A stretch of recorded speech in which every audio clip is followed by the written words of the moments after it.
Maxi. Onyulo. Tindi monde bese hawa. Koso jogi nicho setibu ni oriembi kata kama nyoche dak. Anan gi ot. Kwani manyo chwaju ligi ja uricha nuse loso wach. Tuloso wach piyo nade kapuka biro kanyo. Nadwa ni ane magunga golo paro kanyo mechande nyako no kabeza. Na we. Loso wach. Lakini Maxi. Sanuwa chalmana kijoma ni office do. Ini kada kaka style mawuok gelande wa. Majoka ng'eyo mera moloto fara moroma wacho ga ni waonge tich. Ong'eyo mera kawuono pejre to bana nyulo giri kwani kawuono ok bed kata mana kago mbaka. Wana vuka direct. Onyulo. Onyulo. Okwa usi yandegi.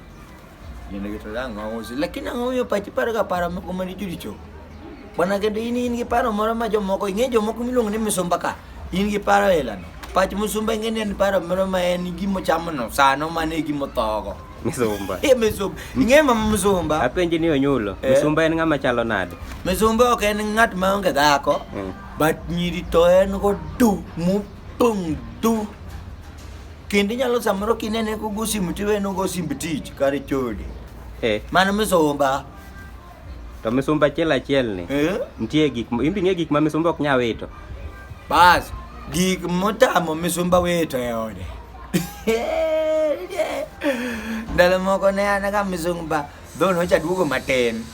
Wacha duogo nja se kendo machaka duogo. Koro alwa ng'iswe gik moko monotama ndalo no mera. Bwana nitie gimiluongo ni soksi.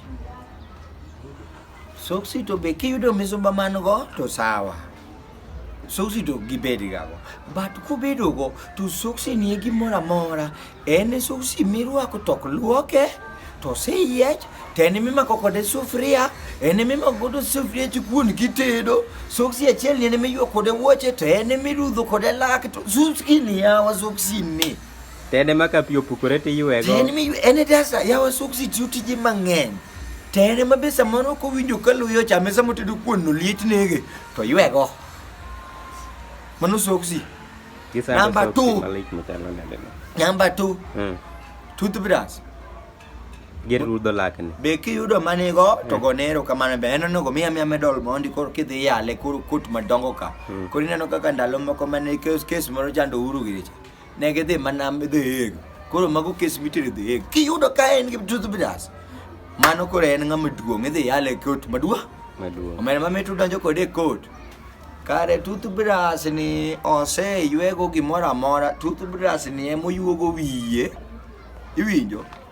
Oyuogo wiye to toothbrush achiel ni emoyuogo wuoche. To toothbrush ariyo emirudho lake to bende ok ti kode gi toothpaste. En chumbi manyaka nene ma toothbrush noke molokre ni.